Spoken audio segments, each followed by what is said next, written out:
All right, let's dive right into the passage. Mathematician Claude Shannon is widely regarded as a foundational figure in information theory. Okay, that seems pretty good.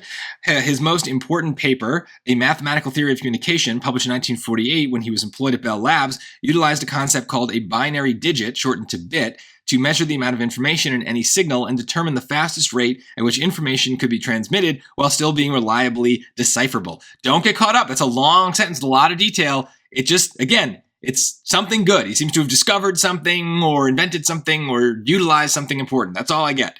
Robert Gallagher, one of Shannon's colleagues, said that the bit was Shannon's discovery, and from it the whole communications revolution has sprung. Right? So just that part, discovery, right? Like that's all we need to know. He discovered something important. So let's focus on that, right? In fact, my dumb summary is Shannon discovered something good, right? That's all I need. A, it presents a theoretical concept, illustrates how the name of the concept has changed, and shows how the name has entered common usage. This is a great example of the main character being wrong, right? What is the main character of the passage? It's Shannon, right? And his discovery of the bit. What is the main character of this choice? The concept, I guess the concept of the bit. But it's important, but only because it's something that Shannon did. And so we're really interested in Shannon. So the main characters of this entire choice is off. It's very, very rare for the main character of the passage to be different from the main character of the choice. That's a very easy way to double check if a choice is right or wrong.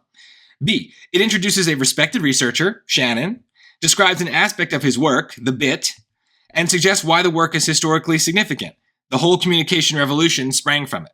Right? Each individual piece is checkable, and I kind of summarize that even in just these like little bits here, so basically that's a really good sign. Now, of course, I have to read everything and make sure. And notice, too, that choice B does not mention the name Shannon, does not mention the word bit. Right? And this is a very common thing the SAT does, is all the detail that's in that passage gets stripped out when we have to summarize it because they don't want the choice to be obviously correct. They want you to have to work for it. So that's why we don't make summaries that are all complicated and include all the detail. You won't need it. Stick to the simple stuff. That's usually how we're going to match it up anyway. So let's look at C and D just to be sure.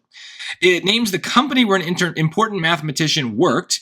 Okay, it does do that, I guess. I don't know if that's right away, but fine. Details the mathematician's career at the company. Does it, though? And provides an example of the recognition he received there.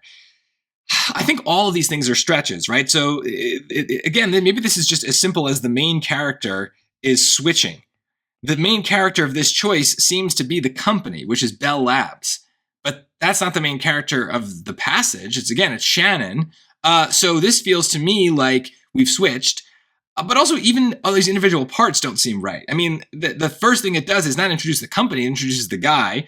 Then it's not really talking about the career at the company. It's talking about like one thing he did there that was really important. And then example of recognition he received.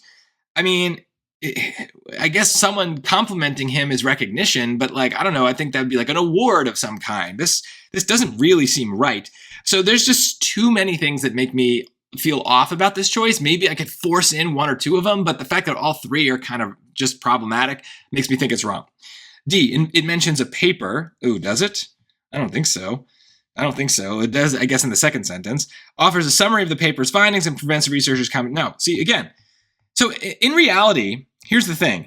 I all of these choices I feel like I could have gotten rid of pretty quickly, because the only one that's about the right character is choice B, right? That's about the guy, Claude Shannon. Everything else is about something else. A is about the concept of the bit, C is about the company, and D is about some paper that I don't even care about. So just keep it simple, right? This is a perfect example of how dumb summaries can help us. It's about Shannon. Which choice is about Shannon? Only B. Keep it that simple. The SAT said this is a hard question, by the way. I think this is easy. I don't think anyone should be getting something like this wrong, because if you think about the trap answers the way I do, it's really obvious that B is the correct answer.